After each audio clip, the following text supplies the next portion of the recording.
তো আজকে যে টপিকটা নিয়ে আলোচনা করবো সেটা হচ্ছে তোমাদের যারা বলতে গেলে যাদের সাপ্লি বা ইয়ার ল্যাক আসবে, তো তাদের ক্ষেত্রে একটা তারা কি রিঅ্যাডমিশান নিতে পারবে বা তারা কি স্কলারশিপ যেটা হচ্ছে স্বামী বিবেকানন্দ স্কলারশিপ সেটা কি নিতে পারবে। তো এই ভিডিও সম্পূর্ণ সেই বিষয় নিয়ে ডিসকাস করবে। তো সম্পূর্ণ ভিডিওটা দেখবে, ভিডিওটা স্কিপ করবে না, ঠিক আছে। নর্মালি তোমাদের যে সমস্ত ছাত্রছাত্রীরা বলতে গেলে ফার্স্ট সেমিস্টার স্টুডেন্ট আছো বা সেকেন্ড, ফোর্থ এবং সিক্স সেমিস্টার ভাই বোনেরা আছো, তো তারা নর্মালি তাদের ক্ষেত্রে এই ভিডিওটা সম্পূর্ণ দেখবে, ভিডিওটা স্কিপ করবে না, ঠিক আছে। স্কিপ করলে কিন্তু তোমাদের যে সমস্ত কথাগুলো আমি বলবো সেই কথাগুলো কিন্তু তোমাদের গুরুত্বপূর্ণ এবং বলতে গেলে ম্যান্ডেটরি, ঠিক আছে। তো সেই ক্ষেত্রে তোমাদের যে সমস্ত ছাত্রছাত্রীরা যারা বলতে গেলে ফার্স্ট সেমিস্টারে পড়ছো, তোমাদের ক্ষেত্রে কোনো আটকাবে না। তারা বলতে গেলে ধরো কেউ ফার্স্ট ইয়ারের জেক্সপো দিয়ে বলতে গেলে জেক্সপো দিয়ে তোমরা ভর্তি হলে, ঠিক আছে, জেক্সপো দিয়ে ভর্তি হলে তো সেই ক্ষেত্রে এক্সপো দিয়ে যখন ভর্তি হলে, তো তোমাদের বলতে গেলে সেকেন্ড সেমে কেউ ব্যাক পেয়ে গেলে, তো তারা রিঅ্যাডমিশান হতে পারবে। তো হ্যাঁ, ডেফিনেটলি তোমরা রিঅ্যাডমিশান নয়, তোমরা পরের সেমিস্টারে চলে যাবে, ঠিক আছে। কেউ সাপ্লি তো বলতে গেলে মেনলি কারা পাবে, যারা বলতে গেলে খাতা ঠিকঠাক করে লেখে নেয় বা তারা ঠিকঠাক করে বলতে গেলে লিখতে পারে না, বা বলতে গেলে যে সমস্ত ছাত্রছাত্রীরা খাতা ঠিকঠাক করে জমা দেয়নি, তো সেই ক্ষেত্রে সেই সমস্ত ছাত্রছাত্রীদের কিন্তু সাপ্লি পাওয়ার কিন্তু সম্ভাবনা বেশি আছে।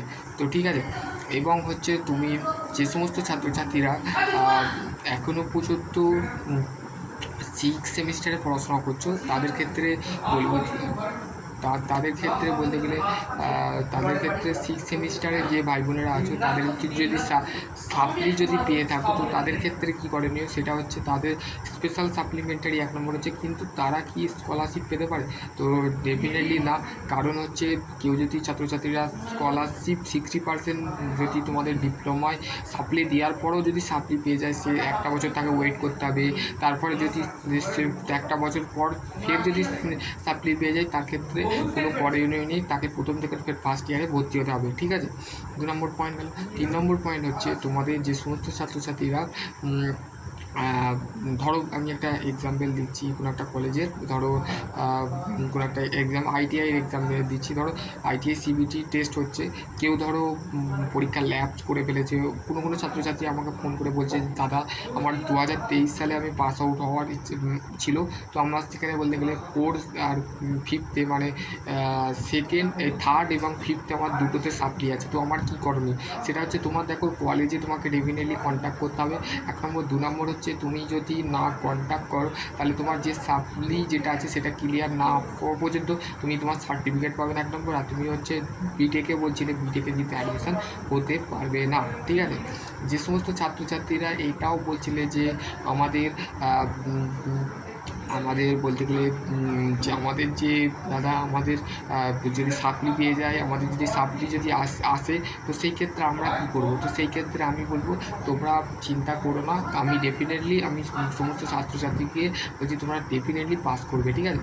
এবং তোমরা অবশ্যই তোমাদের যদি এই ভয় কন্ডিশান যদি তোমাদের থাকে, তো অবশ্যই আমাকে কমেন্ট সেকশানে বলো তোমাদের মনের মধ্যে কী টেনশান হচ্ছে বা তোমাদের কী চিন্তা হচ্ছে, কী প্যানিক যাচ্ছে মনের মধ্যে।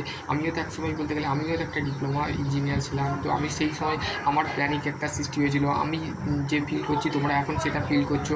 তো সেই ক্ষেত্রে আমি বলবো কোনো ছাত্রছাত্রীরা স্কলারশিপ তোমাদের তখন আটকাবে যে সাপ্লি পেয়ে যাচ্ছে, মানে মেনলি তুমি বলতে গেলে ধরো সিক্স সেমিস্টারে তো স্পেশাল সাপ্লিমেন্টারিগুলো ফের সাপ্লি এসে গেল, তো সেই ক্ষেত্রে তার যদি একটা বছর তাকে ওয়েট করতে হবে, ফের পরীক্ষা দিতে হবে, দেওয়ার পর সে যদি পাস করে যায়, তো সেই ক্ষেত্রে 60% নাম্বার যদি ম্যান্ডেটরি 60% নাম্বার যদি পেয়ে যায়, তো সেই ক্ষেত্রে তুমি পেয়ে যাবে, ঠিক আছে।